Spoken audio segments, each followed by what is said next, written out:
Hello tout le monde, nous sommes le lundi 17 avril, je commence un tout nouveau vlog, il est 7h30 du matin, je me suis levée 1 heure trop tôt parce que aujourd'hui j'étais censée, ma boss avait demandé que si possible on soit en présentiel pour une réunion. Donc je me suis levée pour aller à Bruxelles, sauf que mon train est à confirmer, donc en gros 90% de chances qu'il soit annulé. Quand c'est comme ça, c'est une journée de merde dans les trains. Donc j'ai envoyé un message à ma boss, elle m'a dit que je pouvais rentrer télétravailler parce que voilà, ça ne sert à rien de perdre son temps dans les transports quand ça ne va pas.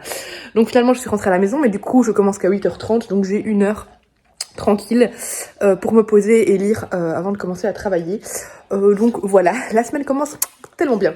Mais elle commence avec une très bonne lecture puisque hier j'ai terminé le week-end en bulle et j'ai commencé hier soir Ici et seulement ici de Christelle Dabos, qui est un tout autre registre que la passe miroir, pour ceux qui connaissent Christelle Dabos. Ça, c'est un livre qui se lit très vite, avec une écriture beaucoup plus abordable que la passe miroir, parce que la passe miroir est quand même une écriture très exigeante, un univers très dense. Ici, on est dans du contemporain, on est avec... on suit 4 élèves de différents âges d'un collège ou d'un lycée, je ne sais plus. Bref, en humanité. Et donc c'est un roman choral. Et en fait, on voit un peu la dure réalité et les dures lois de l'école. Voilà, ils ont chacun une situation différente, mais clairement, c'est pas l'école sympathique, quoi. C'est pas l'école où tout va bien, c'est l'école où il y a pas mal de soucis et les adultes n'ont pas l'air de trop vouloir les gérer. Chaque chapitre est écrit d'une manière un peu différente pour s'adapter au parler de l'élève concerné et j'aime beaucoup. Franchement, ça se lit super vite, c'est très fluide et ça change complètement de Christelle Dabos. Donc voilà, j'aime beaucoup. Là, je vais lire du coup un petit 50 minutes et puis, à mon avis, il y a moyen que je le finisse sur ma pause midi. Donc je vous tiens au courant. Regardez ce que je viens de trouver dans ma boîte aux lettres. Alors, le facteur n'est pas encore passé, mais des PD passés, ainsi que le livreur privé de chez Casterman. Mais c'est des PD qui m'intéressent le plus parce que c'est le nouveau Julien Rampin, la chanteuse de bal que j'attendais avec impatience. On a le communiqué de presse. Dedans, j'ai une trop belle carte avec une playlist pour accompagner la lecture. Le petit marque-page avec l'avis dessus de Camille de Un instant pour lire, Emma de Emma Lecture, Marie de Marie Livresque et Coralie de Lily Readings. Et surtout, j'ai le livre dédicacé par Juju. Trop contente. Trop contente. Pour le moment, ça a été un sans faute pour moi, Julien Rampin, donc je suis sûre que je vais aimer. Et clairement, j'avais prévu une autre lecture une fois que j'aurais fini le Christelle Dabos, mais finalement, ce sera lui que je vais lire, c'est sûr et certain. Donc voilà, et alors le Casterman, j'ai reçu ceci, mais je ne pense même pas avoir lu le précédent, puisque là c'est la seconde partie, je me souviens plus du tout. Je pense que j'avais commencé à lire et que j'avais abandonné parce que j'avais pas accroché, ou alors je l'ai lu mais je m'en souviens absolument pas. Donc c'est possible que je l'ai lu, hein. Je sais plus, je m'en souviens plus. Mais ouais, ça parle d'Algérie, forcément, c'est un sujet qui peut être très intéressant. Mais vu que je ne sais pas si j'ai lu les précédents. En tout cas, j'en ai pas lu, parce que là c'est le 4e du coup. Parce qu'il y a plusieurs cycles, là on voit. Je les ai pas tous lus, c'est sûr et certain, du coup je vais pas lire celui-là, je pense. Donc voilà, si vous connaissez cette série, il y en a un nouveau qui est sorti, mais voilà. Moi je compte pas, je pense, la lire parce que je les ai pas tous lus, je les ai pas tous sous la main et voilà. Envoi sauvage de nouveau, mais bref. Mais Julien Rampin, ça c'est trop bien. Hello, on est toujours lundi, je suis trop tôt pour un rendez-vous, du coup j'en ai profité, il me restait une dizaine de pages à lire pour ici et seulement ici de Christelle Dabos, du coup je viens de le finir. Clairement ce livre est un ovni, surtout pour son style, voilà, la manière dont est abordé les années collège, ici c'est vraiment au collège, j'avais un doute mais donc c'est bien au collège. C'est un peu spécial parce qu'en France vous avez le collège et le lycée, nous en Belgique tout est ensemble en fait, collège et lycée, il n'y a pas de séparation. Mais bref, en fait le livre est une grande métaphore, il y a vraiment... L'autrice a vraiment un don, ce livre mélange un peu du fantastique avec... En fait, il est libre, l'interprétation du livre est libre à chacun et c'est à nous de puiser dans notre vécu pour, s'approprier complètement l'histoire. L'autrice a une puissance d'évocation incroyable et voilà, le livre nous touchera chacun de notre manière, enfin à notre manière. Voilà, je pense pas qu'il plaira à tout le monde parce que c'est très différent de la passe miroir, pardon, et c'est très bizarre, très étrange, c'est vraiment étrange, c'est vraiment le mot qui définit bien ce texte, mais en même temps c'est du génie. Vraiment j'ai trouvé que c'était du génie. Voilà, c'est un livre qui aborde tout un peu l'absurdité des règles établies au collège, de ces règles qui sont vraiment établies et qu'on remet pas en question. On parle d'harcèlement, de recherche de soi, d'intégration. Ici, c'est même un peu la jungle où règne la loi du plus fort et où les profs, les adultes ont l'air d'avoir complètement lâché prise et ont décidé de ne pas s'impliquer, un peu par lâcheté mais aussi par dépit en fait. Et voilà, on y suit 4 personnages, c'est un roman choral. On y suit Madeleine qui est extrêmement mal dans sa peau et qui décide de s'inventer, d'être l'élu, d'être choisi, de partir vraiment dans tout ce qui est spirituel pour pouvoir échapper aux contraintes de son corps. On a Guy qui lui s'est toujours conformé aux règles de sa classe, et puis il y a une nouvelle qui va arriver et qui va complètement le perturber parce que cette nouvelle ne veut pas se plier aux règles. On a Pierre qui est le loser de la classe, qui est l'éternelle victime, mais qui s'imagine pas autrement que l'éternelle victime en fait. Voilà, pour lui c'est sa manière d'être intégré à la classe. Et enfin on a Iris qui en débarquant à l'école veut à tout prix s'intégrer, veut se fondre dans la masse, être accepté par tous, au point de délaisser son ami, de vraiment le laisser,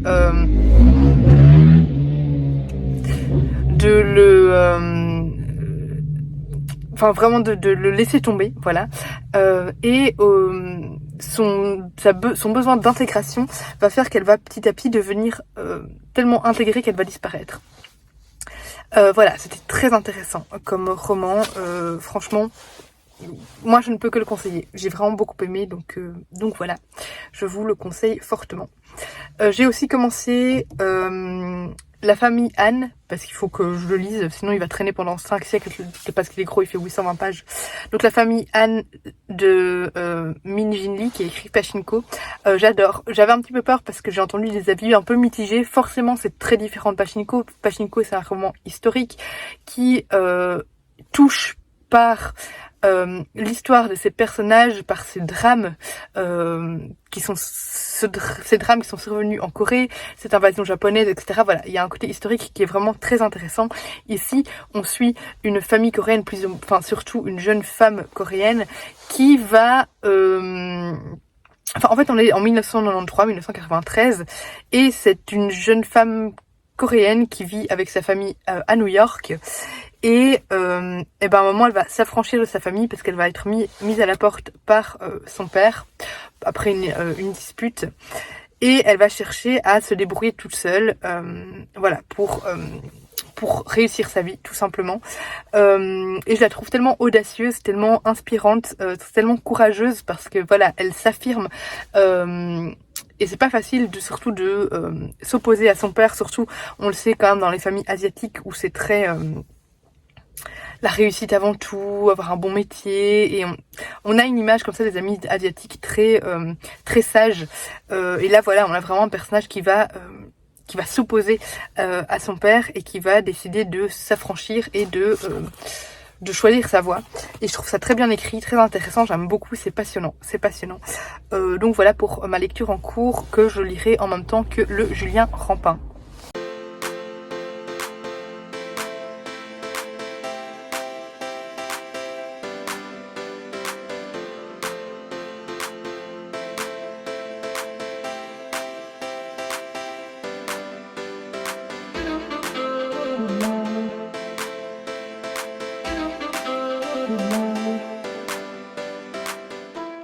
Je suis rentrée du boulot, on est mardi. J'ai lu sur mes trajets et ma petite pause midi que j'ai pris, j'ai lu 88 pages, quelque chose comme ça, du Julien Rampin. J'avance pas très vite dans ma lecture parce que je suis fatiguée, mais aussi parce que les Julien Rampin, les romans de Julien Rampin, je veux dire que j'aime bien les savourer et en profiter autant que je peux parce qu'ils sont très courts et je trouve que c'est un roman où il faut prendre son temps, enfin ce sont des romans où il faut prendre son temps en fait pour s'immerger, pour se plonger dans l'histoire, se plonger dans le lieu, apprendre à connaître les personnages, à se les approprier, à les à s'approprier l'histoire parce que ce sont des histoires très humaines et avec beaucoup de poésie, de tendresse et je trouve que, je sais pas, moi c'est les rares romans, ceux de Julien Rampin, c'est les rares romans que je lis assez lentement, plus lentement que d'habitude parce que j'aime vraiment les délecter. Donc voilà, pour le moment j'aime beaucoup. On est dans une ville française où on suit on va suivre plusieurs villageois, mais notamment deux personnes âgées qui sont jumelles et qui ont toujours été en fusion toute leur vie, même quand Claudine, c'est Claudine, a épousé son défunt époux, et ben elle est restée vivre avec Claude. Quand elle a eu un enfant, Claude restait vivre avec eux. Et elles ont un peu une relation amour-haine parce que bon, elles sont très fusionnelles, mais en même temps, Claudine en a marre de Claude qui n'arrête pas de faire sa commère et d'être méchante en fait avec les gens. Mais on comprend qu'il y a quelque chose entre elles qui les lie, un peu un secret, on sait pas trop quoi. Qui fait que Claudine ne remet pas vraiment Claude à sa place. On suit aussi Simon qui a perdu sa femme il y a 6 mois et qui est infirmier et qui passe un petit peu de maison en maison pour guérir, pour s'occuper des personnes. Dès le premier chapitre, on sait que quelqu'un est mort parce que ça commence en disant voilà, tout a commencé à ma mort et en fait cette mort est liée à un patient de Simon et de temps en temps on va voir cette personne décédée qui va venir reparler dans le roman. Voilà, j'aime beaucoup pour le moment, j'aime beaucoup la plume de Julien de toute façon et je pense honnêtement que ça va être ma préférée de ces 3 histoires. À voir, on va voir comment ça tourne. On a la fameuse chanteuse de bal maintenant qui a fait son irruption, qui est arrivée dans le roman à l'enterrement d'une personne dont s'occupait Simon. Donc voilà, elle a fait sa grande entrée, son entrée en scène et du coup j'ai hâte de voir où est-ce que ça va nous mener. J'ai reçu 2 colis, j'ai reçu un colis envoyé, alors il y a un colis de Hurlevent que j'attendais avec impatience, voilà, ce sera pour le vlog autour de Hurlevent qui sera déjà sorti quand vous verrez cette vidéo. J'attendais celui-ci avec grande impatience, c'est l'auteur qui m'a gentiment envoyé, j'adore Emmanuel Chastelière, depuis que le Célestopol 1922 a été sélectionné pour le PLIB 2022, je communique pas mal avec lui et il m'envoie ses nouvelles sorties. C'est un auteur qui a une plume juste divine, extrêmement bien travaillée, avec des univers très recherchés, très aboutis, et là il sort un nouveau roman, c'est Emils, qui est publié aux éditions, c'est Argile, avec 2 L. Voilà, déjà moi l'auteur, j'avais de toute manière envie de lire son livre et en plus quand j'avais lu le résumé ça me tentait beaucoup. Je vous ferai un résumé dès que je le commencerai parce que là c'est flou dans ma tête quand ça fait un petit bout de temps que j'avais vu le résumé sur le compte. Donc c'est plus très frais, de toute façon je vais le lire assez rapidement, peut-être cette semaine, pourquoi pas. Donc j'essaierai de vous en parler assez rapidement. Et j'ai reçu un colis de Dupuis, j'espère que c'est une BD que j'ai vu pas mal défiler ces jours-ci sur Instagram. Et un truc avec Arthur, je crois, les vies d'Arthur. Et je sais pas si je l'ai demandé, je m'en souviens plus. Et je retrouve pas l'email de mes demandes du programme. Du coup, ah c'est pas ça. Du coup je sais plus si je l'ai demandé. Donc je crois que je vais renvoyer un email si je le reçois pas cette semaine en disant oh je ne sais pas si je l'ai demandé mais au cas où ça m'intéresse. Mais ici il s'agit de Marécage, c'est de Dupuis, oui. Marécage, le tome 1, Son bras. Voilà, ça a l'air d'être une chouette BD, sûrement dans un univers fantasy, j'imagine. À voir, mais ça a l'air d'être très chouette, j'aime déjà beaucoup les illustrations. Et bah du coup, je vous laisse là parce que le prochain colis, ce n'est pas pour vous, en tout cas pas maintenant. Après, en fait, hier, j'avais reçu 3 autres livres dans ma boîte aux lettres, donc je vous les montre vite fait. D'abord, il y a un livre qui me semble pas avoir demandé à Le Duc, c'est le tome 2 de Elisabeth II, La Reine d'un siècle, enfin la partie 2 en fait, je crois que j'ai le 1 quelque part ici. J'ai reçu aussi 2 livres qui m'ont été envoyés par PKJ. En fait, il y avait eu un bug, je crois qu'elle avait pas pris en compte mon email de demande parce que j'avais reçu aucun des livres que j'avais demandé dans la sélection précédente, donc qui était sorti début d'année. Donc j'ai reçu le Luca di Fulvio, Les Aventuriers de l'autre monde, qui est un roman jeunesse du coup de Luca di Fulvio, qui lui est beaucoup plus connu pour ses romans historiques très denses. Et il y avait Dans la tête de Gideon Green, qui a l'air assez sympathique, et c'est de Katie Henry, et c'est flou dans ma tête le résumé, donc je ne sais plus trop vous en parler vu que ça fait longtemps. J'ai reçu 2 livres aujourd'hui et je dois aller chercher une autre commande dans un point colis. Il y en a un, je suis trop contente parce que les services presse étaient limités, donc je n'étais pas du tout sûre de le recevoir, et je l'ai reçu, donc c'est de chez Cote Édition, et c'est Onigiri Korokoro, des recettes. Voilà, c'est un livre de recettes en fait pour les onigiri. Moi j'adore les onigiri et ça va l'air super sympa, donc voilà. Et j'ai reçu de chez Charleston, mais c'est dans leur nouvelle collection Les Ailleurs, Les Dernières Déesses de Katerina Tchoukova, qui est un roman traduit du tchèque. Donc voilà, ça a l'air vraiment passionnant. Et c'est une collection qui m'intéresse beaucoup. Donc voilà, j'ai hâte de voir ce que ça va donner. J'ai reçu ma commande tous en ouverture. Et regardez-moi ça comme c'est beau. Déjà j'ai commandé les 7 marque-pages de Anne de Green Gables. Ils sont trop beaux, hyper qualitatifs, cartonnés et tout ça, magnifique. Vraiment, on est sur de la super bonne qualité au niveau du papier. Et les dessins sont super beaux, hein, c'est à chaque fois les dessins des couvertures. J'ai commandé en même temps les illustrations, enfin 2 des illustrations en fait, parce qu'ils ont sorti des tirages qui sont limités. Tirage d'art ici, des illustrations, alors soit en format portrait avec du coup, ça vous savez c'est l'avant du livre et l'arrière, je trouve plus jamais mes mots au niveau du livre, il faudrait que je connaisse mon vocabulaire, mais voilà, là c'est le livre en fait comme ça, soit vous avez le tirage en mode, donc là c'est en mode paysage, pardon, soit en mode portrait, où vous avez que ça, mais qui prend toute la page comme ça du coup. Donc j'ai pris celui-là, et celui-ci, à mon avis je commanderai pour tous les livres, voilà, j'ai choisi de le prendre en grand, j'ai hésité pendant longtemps. Dedans, il y avait aussi le petit marque-page du nouveau livre. Et ici, le marque-page basique de Monsieur Toussaint l'ouverture. Et alors, je me suis pris le livre précédent. Donc, c'est le tome 5, je crois, je ne sais plus, que je n'avais pas encore commandé. Du coup, je me suis dit que, comme je passais commande sur leur site, c'était l'occasion de le prendre. Et le tout nouveau tome de Anne de Green Gables, Anne et la vallée arc-en-ciel.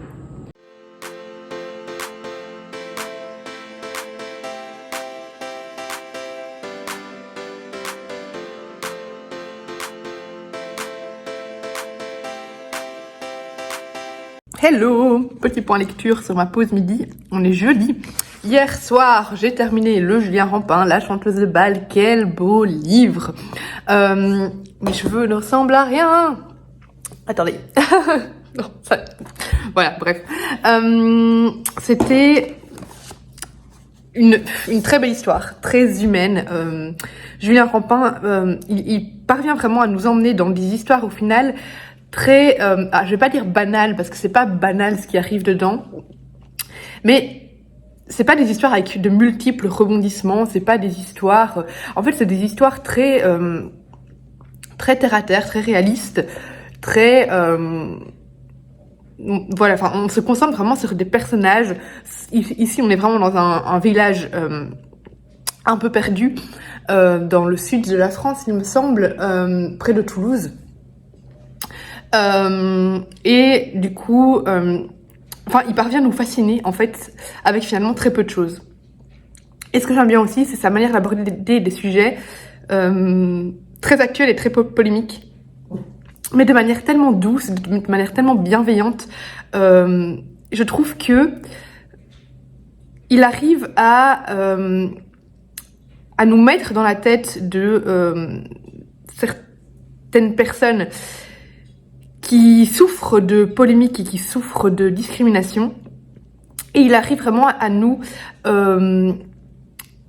faire comprendre, à nous faire ressentir leurs émotions, à nous faire comprendre ce qui leur passe dans la tête, comment ils ressentent ce qui leur arrive, et c'est fait toujours avec beaucoup de bienveillance, toujours beaucoup de luminosité également. Voilà, je peux pas vous dire. C'est très frustrant. Je suis allée un peu me fâcher sur lui sur Instagram parce que je peux pas vous dire de quoi ça parle vraiment. D'ailleurs, j'étais très surprise quand j'ai appris ça. Je lui ai envoyé directement un message. Ça parle d'un sujet vraiment très actuel, mais si je vous le dis, ça vous spoilerait. Et c'est frustrant parce que j'ai envie d'en parler, du coup je suis pas contente.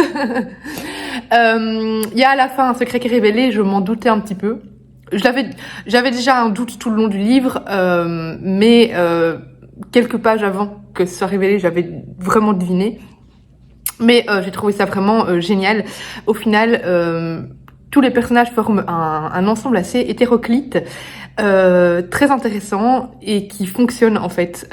Voilà, c'était juste une très très belle histoire. C'est devenu mon roman préféré de Julien Rampin. J'ai l'impression qu'à chaque fois il se surpasse en fait. Donc voilà, la barre est de plus en plus haute, Julien. Comment tu vas faire pour ton 4e? Il va falloir qu'il surpasse encore celui-ci. No pressure. I mean. Non, mais vraiment, c'était lumineux. Voilà, c'est juste le terme. Ça nous emporte complètement dans un côté un petit peu aussi décalé et vintage parce que on a cette chanteuse de bal Gloria qui, elle, est reste. Enfin, en fait, on reste ici dans un cadre musical très vieillot des années 80, etc. Et du coup, on a cette impression en fait un peu vieillotte au fur et à mesure du roman qui se renforce un peu dans le sens où on est dans une campagne, enfin dans la campagne. Du coup, c'est très loin de la modernité en fait. Et voilà, j'ai vraiment beaucoup aimé cette ambiance aussi musicale dans le roman et tous les personnages qui sont vraiment très attachants, sauf certains qui sont des parfaits. Voilà. mais très réaliste malgré tout. Hein.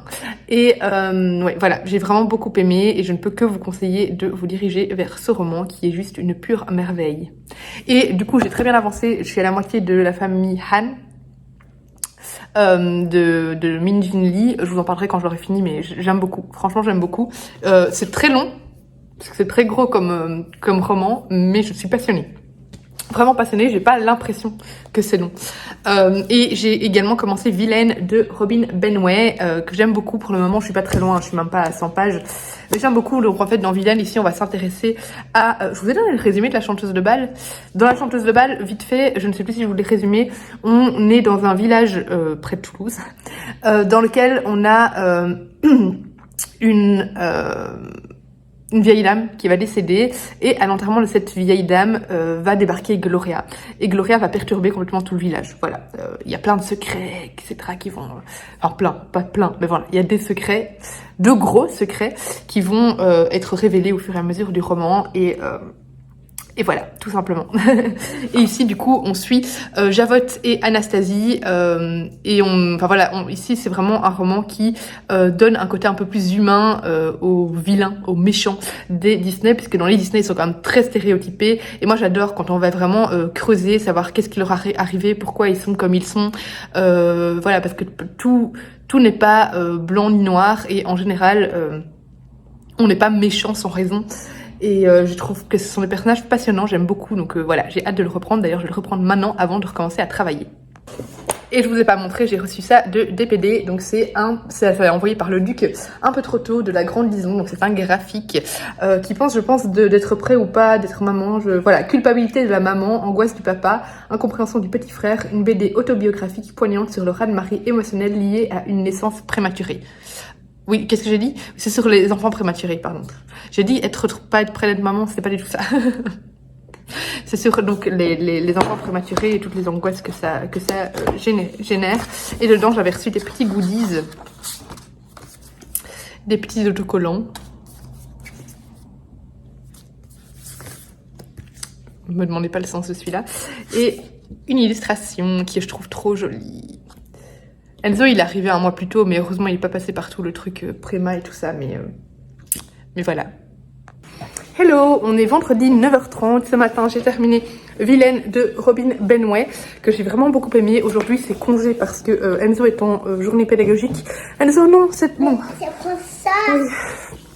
Enzo est en journée pédagogique, du coup j'ai pris congé pour m'occuper de lui. On doit aller faire 2-3 trucs, ils viennent terminer de faire la chape aujourd'hui. Donc voilà, c'est quand même une journée assez chargée, surtout que ce soir on a des choses de prévues. Hier je me suis fait mal au dos au yoga, s'il te plaît arrête. Je me suis fait mal au dos au yoga, j'ai un truc coincé là et un truc coincé là. Je sais pas, j'ai du mal à faire un mouvement, mais bref. J'espère que ça va passer. Oui, mon cœur. Mais du coup, oui, je vous disais que j'ai fini Vilaine de Robin Benway, que j'ai beaucoup aimé. Donc en fait, ici, on s'intéresse vraiment à comment sont devenues méchantes Anastasie et Javotte. Et je trouve qu'elles me font tellement mal au cœur, en fait, ces deux... En fait, l'histoire, globalement, me font mal au cœur. Mais en fait, ici, c'est deux adolescentes de 16 et 17 ans qui ont été abandonnées à 10 ans auparavant par leur père. Oui, Anne, s'il te plaît, laisse maman parler. Qui ont été abandonnées 10 ans auparavant par leur père et qui ne reçoivent vraiment aucun amour de leur mère. Leur mère est une personne juste abjecte, qui est méchante avec elles, elles en ont peur en fait, elles ont peur de leur maman, elles n'ont jamais reçu le moindre geste de tendresse de leur maman et au début elles sont encore pleines de rêves, plein d'espoir et puis au fur et à mesure du récit leurs rêves vont se faire briser et leur relation avec Ella, donc Cendrillon, va se détériorer à cause de la maman en fait. Voilà, c'est vraiment une histoire très triste de jeunes femmes qui ont manqué simplement des gestes élémentaires de l'amour maternel et paternel. Et voilà, j'ai trouvé que c'était très bien écrit, très bien amené d'un point de vue psychologique, c'est vraiment très bien fait, c'est très intéressant. Et j'aime beaucoup le fait qu'on creuse vraiment ces personnages, qu'on aille en profondeur et qu'on leur donne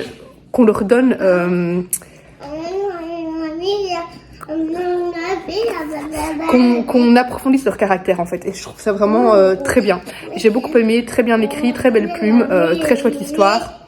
Franchement, c'est encore un très bon Disney. Hello, je vous retrouve, j'ai reçu plein de colis, j'ai eu de la chance parce que au moment où je revenais à la maison, le facteur était là et il avait plein de colis qui ne rentraient pas dans la boîte aux lettres du coup, donc il m'a tout donné, sinon tout allait aller je ne sais où, puisque parfois on se demande s'il les dépose encore quelque part les colis parce qu'il n'y a pas d'avis de passage, il n'y a rien. À mon avis c'est pour ça qu'il y a beaucoup de colis qui ont été perdus, parce que là il allait clairement partir sans avis de passage, donc voilà. Alors qu'est-ce que j'ai reçu? Ah, d'abord de chez Flammarion, j'ai reçu, mais non c'est de chez l'école des loisirs, oui. C'est le groupe Flammarion, alors j'imagine qu'il écrit Flammarion dessus, mais voilà, j'ai reçu le souffle du Puma de Laurine Roux. Je l'ai demandé en service presse, c'est très court, donc à mon avis, il y a moyen de le lire assez rapidement, mais ça a l'air assez sympa. J'ai plusieurs colis Calman Levy, j'en vois 2 là. J'attends toujours la suite de celui qui se passe à Pompéi. Si j'ai ça, je pourrais me faire une petite semaine thème Grèce avec 3 livres, je pense, si c'est dans ma pile à lire. Ah ben voilà, c'est ça, donc c'est la suite de, je me souviens plus du titre du premier, mais donc du roman de Elodie Harper, c'est La maison à la porte dorée. Donc cette histoire qui se passait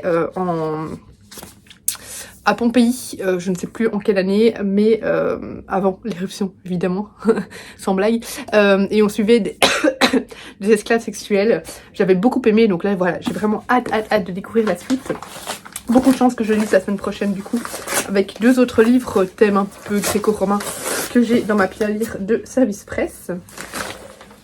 Alors, quoi d'autre? J'ai reçu également La tribu de Ali Reynolds. Je ne sais plus de quoi ça parle. Un jeu de survie. Sur une plage paradisiaque et coupée du monde, 7 surfeurs se mettent à l'épreuve entre camaraderie et véritable défi. Mais Kenna, qui vient juste de rejoindre la tribu, craint pour sa vie. Les membres de la tribu ont beaucoup de secrets, certains trop lourds à être portés, certains bien trop lourds à porter. Et pour Kenya, les vacances de rêve vont se transformer en véritable jeu de survie. Je me souviens pas de l'avoir demandé, mais ça m'intrigue, donc j'ai dû le demander à mon avis. Mais voilà, ça a l'air sympa. Un bon thriller. Ensuite, qu'est-ce que bon.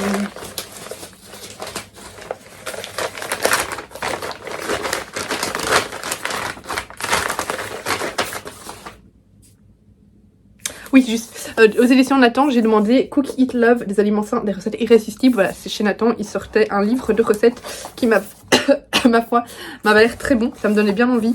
Donc voilà, j'ai hâte d'en tester certaines. Mais donc voilà, là, c'est un livre de recettes qui a l'air bien sympa. Je vais sûrement faire quelques recettes et les filmer pendant que je les teste. Là, on a un gros colis de Hachette Heroes, je sais ce que c'est. Ça, c'est de la pub pour Alain Flelou, ok. Qu'est-ce que c'est que ça? Ça, c'est un catalogue de nouveautés de Actes Sud, bon, ok. Ça, c'est pour mon compagnon. Ça, c'est édition Le Luxe. Qu'est-ce que c'est? Ah, trop chouette, c'est aux éditions de l'Ami, j'ai reçu, non dans les éditions Les Ailleurs, pardon, Celle qui se taisait de Maria Marbal. J'adorais la couverture, ça me tentait beaucoup, donc voilà, trop chouette, et il est assez court, hein, il est tout petit, donc voilà, hâte de le découvrir également, et il est trop beau. Ça c'est une enveloppe, donc j'imagine que c'est un catalogue. Du coup on va ouvrir le colis Hachette Heroes. J'ai pas été spoilée, j'ai fait attention d'éviter et de pas regarder justement les colis des autres ambassadeurs Disney de Hachette, parce que je voulais pas voir ce qu'il y avait dedans. Je sais que c'est le nouveau roman Miroir Miroir autour de la méchante dans ah, j'ai sans truc, Blanche-Neige. Et du coup voilà, on a une petite lettre. Ouh, trop beau. Avec dedans un superbe marque-page recto verso. Une trop belle illustration avec Blanche-Neige et le prince. La belle-mère de Blanche-Neige et la version vieille de la belle-mère de Blanche-Neige. Un petit mot. Et on a ici à l'arrière des superbes pommes empoisonnées. C'est bien, c'est que moi j'ai la pomme empoisonnée, le truc Halloween de chez Disney, du coup ça m'aidera pour la photo, c'est très bien. Ici on a le petit mot, je vais voir s'il y a des choses importantes à vous dire dedans. Donc l'histoire de la méchante reine, celle qui voulait être la plus belle. Donc dedans on a l'édition collector, l'album illustré de Blanche-Neige et les 7 nains et les goodies avec des illustrations dessinées par Phil Dragache. Trop bien. Et un marque-page assorti. Génial. Et donc on va regarder l'édition collector. Oh, trop beau. Tadam. Donc voilà, l'édition collector. Regardez-moi le jaspage. Magnifique. Oh, je suis fan. Il est trop beau. Voilà, un beau petit hardback édition collector. À l'intérieur, c'est comme ça. Sublime. Trop beau. Il va falloir que je fasse un petit réel. C'est écrit en très grand et il fait moins de 300 pages. Il fait 240 pages, quelque chose comme ça. Donc il sera très vite lu. Trop chouette. Et on avait aussi l'album illustré de Blanche-Neige et les 7 nains. Donc l'histoire pour l'album Disney quoi. L'histoire pour les enfants. Trop chouette, trop contente, trop beau colis. Trop contente.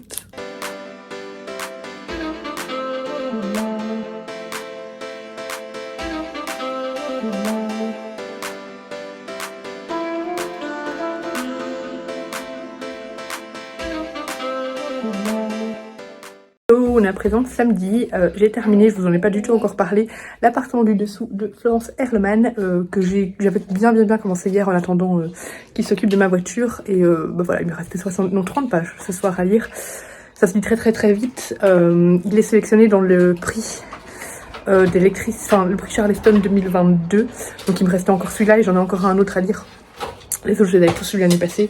Donc voilà, alors j'ai bien aimé, mais voilà, sans plus. C'est écrit sous forme de correspondance. Du coup ça se lit assez vite. Il fait 260 pages,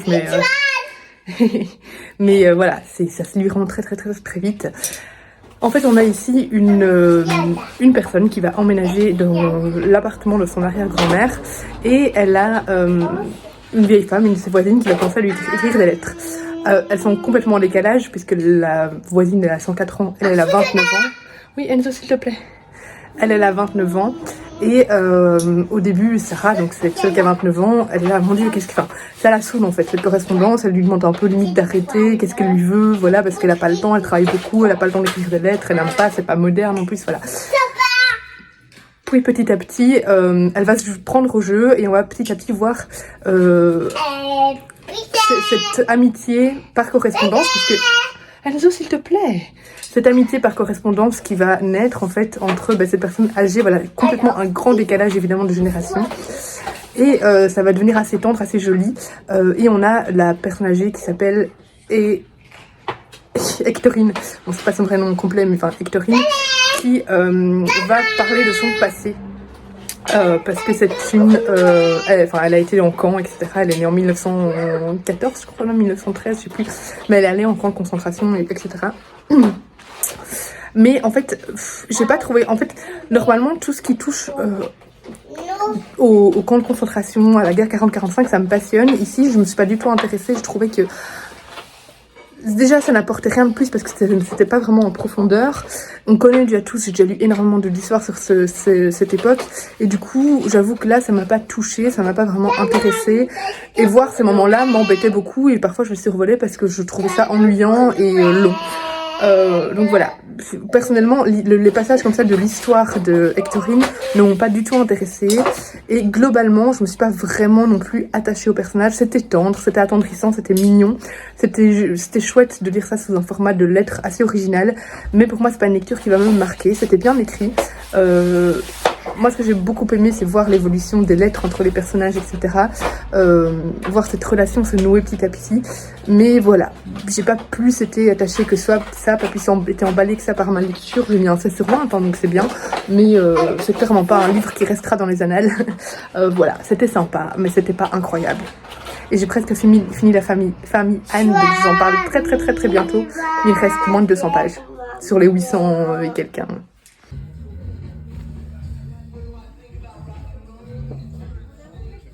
Chez Pêle-Mêle ce matin et c'est la première fois qu'en manga j'avais envie de tellement acheter des livres. D'habitude je trouve jamais rien en manga et en général ça avait pas mal aussi parce que j'ai failli craquer pour le tome 2 d'Iscari qui était là, sachant que le tome 1 d'Iscari je l'ai lu il y a un siècle. Je crois même pas que j'ai encore Iscari dans ma pile, enfin dans ma bibliothèque parce que je crois que je l'ai revendu depuis le temps. Ouais, je pense que je l'ai plus. Mais j'ai hésité à prendre le tome 2 parce que j'avais bien aimé le tome 1, mais ça fait tellement longtemps, je me suis dit je serais plus dans l'ambiance, donc voilà, j'ai été raisonnable. Il y avait d'autres livres qui me tentaient bien. Il y avait beaucoup, je trouvais chez Pêle-Mêle à Waterloo, qui est donc une boutique de seconde main en Belgique. J'ai été raisonnable, mais voilà, j'ai craqué du coup pour les tomes 1 et 2 des Carnets de l'apothicaire depuis le temps que je veux commencer cette saga. Je suis trop contente de les voir. C'est le genre de livres qu'on ne trouve pas là chez Pêle-Mêle, ils sont tellement populaires que je crois que dès qu'ils rentrent, ils sortent. Donc voilà, trop contente. J'ai pris le tome 1 aussi de Promised Neverland. J'ai hésité à prendre cette saga parce que je sais qu'il y a déjà 10 millions de tomes. Je me suis dit, je commence avec le tome 1. Ils n'avaient pas le 2, mais ils avaient déjà 3, 4, 5, 6, 7. Je me dis, bah voilà, au pire, s'ils les ont encore, j'irai prendre les tomes suivants, sinon je les achèterai petit à petit. Mais voilà. Il y avait une autre saga de manga qui me tentait bien, et ils avaient déjà au moins, je crois, 10 tomes. J'étais là, ah, j'ai envie de les prendre. J'étais là, non, Laura, stop, raisonnable. On verra s'ils les ont la prochaine fois. Par contre, j'ai pris Alma.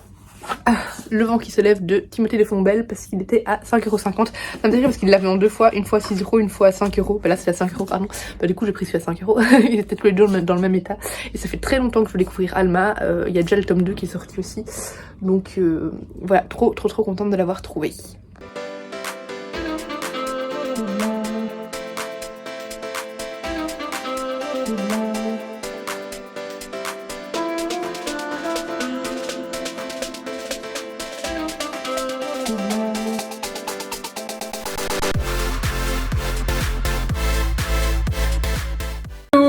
J'ai terminé le tome 6 de Shadow's House. Je vous en ai déjà parlé dans de nombreux vlogs, donc je ne vais pas trop m'attarder dessus. Ici, pour ceux qui n'ont pas suivi, on suit une poupée vivante en fait qui doit devenir la poupée vivante d'un membre de la famille Shadows. Les membres de la famille Shadows sont recouverts de suie et ils ont besoin d'être représentés par des visages. Et donc on va suivre en fait ces aventures, cet apprentissage de cette poupée vivante au sein de la famille Shadows avec plein de secrets qui pèsent sur le manoir. Et au fur et à mesure des tomes, on est de plus en plus satisfait au niveau des secrets parce que on en apprend énormément. Et ce tome 6 était vraiment très révélateur. On a enfin plein de réponses à nos questions. Et voilà, c'est comme ça au fur et à mesure des tomes, on se sent satisfait. Voilà, notre frustration est satisfaite et j'aime beaucoup. Voilà, j'achèterai le tome 7 sûrement quand j'irai à Paris le 4 juin parce que je passerai sûrement au Renard Doré et c'est à chaque fois là que je les ai achetés sauf celui-ci. Non, il y en a deux, les deux derniers je les ai pas achetés là-bas, mais sinon tous les autres je les ai achetés au Renard Doré. Du coup c'est juste... j'aime bien les acheter là-bas, c'est là que je les ai découverts, donc j'aime bien les acheter quand je vais à Paris. Mais voilà, du coup, très chouette petit tome. Là, je vais repasser en découvrant la série Repopom, mes premières fois, j'en ai entendu pas mal parler en bien, donc voilà, je vais faire un peu de repassage, je vais faire ça. À mon avis, je vais plus lire. Si j'ai un petit peu encore continué la famille Anne, mais ce soir j'ai les 40 ans d'une amie, donc voilà, à mon avis il n'y aura pas de nouvelle lecture au programme. Je vais essayer de finir la famille Anne, mais à mon avis ce sera plutôt pour demain.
Hello, on est lundi matin, je suis dans ma salle de bain, j'attends qu'Enzo se réveille pour aller le déposer à l'école parce qu'il ne se réveille pas là ce matin. Je viens de terminer ce vlog parce que hier soir j'ai terminé La famille Han de Min Jin Lee que j'ai beaucoup aimé. Donc hier j'ai eu une journée assez chargée finalement, j'avais pas beaucoup lu. En fait à partir de l'après-midi je suis partie à une dégustation de vin avec mes voisins et puis après on mangeait chez eux le soir. Du coup je suis rentrée à 21h30 et à 21h30 j'ai vite terminé les quelques pages qui me restaient du livre. Et j'ai vraiment beaucoup aimé parce que en fait c'est un livre dans lequel on suit Casey qui est donc une femme coréenne. On est en 1993 je pense, je sais plus maintenant, mais bref on est quand même pas à notre époque, 1993, et on suit Casey qui est donc une femme coréenne qui vit aux États-Unis. C'est son père, enfin ses parents qui ont fui la Corée suite aux multiples problèmes et aux multiples conflits et guerres qui ont eu lieu en Corée au XXe siècle. Et du coup ces deux enfants, donc on a Casey et Tina qui elles ont toujours connu les États-Unis et il y a un petit peu un décalage avec leurs parents. Elles et leurs parents ont tous ce grand rêve américain dans les yeux, le fait de réussir. Bon, les parents voudraient bien qu'ils fassent médecin ou avocat ou des choses comme ça, mais Casey, elle a un peu d'autres envies. Et notamment Casey, en fait, elle s'intègre vraiment bien aux États-Unis et elle est américaine, hein. Il me semble oui, elle est américaine. Elle est vraiment, elle s'intègre trop pour ses parents, dans le sens où ses parents, voilà, c'est une famille coréenne aux États-Unis et ils ont encore leurs valeurs coréennes. Voilà, leur valeur coréenne dans le sens où certains métiers doivent être... c'est des petits points culturels, vous voyez, un peu de ces familles asiatiques où il y a vraiment un peu cliché peut-être parfois, mais quoique, je sais pas, je les connais pas assez pour ça, mais où il y a vraiment quelques métiers qui sont à faire pour être vraiment, voilà, au top au niveau de la famille. Il faut sortir avec un bon coréen, or Casey, elle va tomber amoureuse d'un américain, et du coup, ça va être le point de rupture avec sa famille, et elle va devoir se débrouiller sans sa famille, sans l'aval de sa famille, parce que à un moment, son père va lui dire de sortir et elle va plus jamais revenir. Et du coup, on la suit dans ses déboires pour essayer de percer aux États-Unis et de percer aussi dans un milieu, dans un monde un peu de requin quand même. Voilà, c'est un livre sur le rêve américain, les désillusions, sur cette jeune femme qui est tellement inspirante parce qu'elle est loin d'être parfaite, mais elle essaye vraiment de se faire sa place dans cette société et elle est persévérante. On va la voir évoluer à travers ses diverses relations, les divers petits jobs qu'elle va faire. J'ai vraiment trouvé ça passionnant. On suit aussi d'autres personnages et l'histoire ne se concentre pas à 100% sur Casey. On a des chapitres un peu sur la maman aussi, sur d'autres personnages de l'histoire. Mais c'est principalement Casey, évidemment, qui est le point central du roman. J'ai trouvé ça très bien écrit. C'est très différent de Pachinko dans le sens où Pachinko c'était vraiment très historique. Ici c'est pas du tout historique, c'est vraiment juste des tranches de vie en fait, voilà. Et la fin est très brute par contre. La fin, vous n'avez pas d'épilogue, mais au final la vie est comme ça. On sait pas trop finalement les choix qu'est-ce va faire, qu'est-ce qui va arriver d'elle. On s'arrête à un moment de sa vie et on nous laisse là en plan et c'est une fin ouverte, c'est à nous de décider voilà qu'est-ce qu'elle a pris comme décision et voilà, moi j'ai vraiment beaucoup aimé, je ne peux que vous le conseiller, c'est une très belle brique. Moi je me suis pas du tout ennuyée personnellement et j'ai adoré ce roman, j'ai adoré la plume de Min Jin Lee, donc je ne peux que le conseiller. Du coup je vais clôturer ce vlog ici, j'espère qu'il vous aura plu. Voilà, n'hésitez pas comme toujours à laisser un petit pouce vers le haut, un commentaire et à vous abonner si ce n'est pas encore le cas. Hier il y avait aussi la vidéo du mois de la fantaisie du coup, enfin hier je l'ai vue, pardon, et j'ai directement filmé, elle est déjà disponible d'ailleurs si vous voulez voir ma pile à lire, parce que j'ai directement filmé ma pile à lire le matin, bref voilà. Et donc à vous abonner si ce n'est pas encore le cas. Et en attendant, je vous fais de gros bisous et je vous dis à bientôt pour une prochaine vidéo.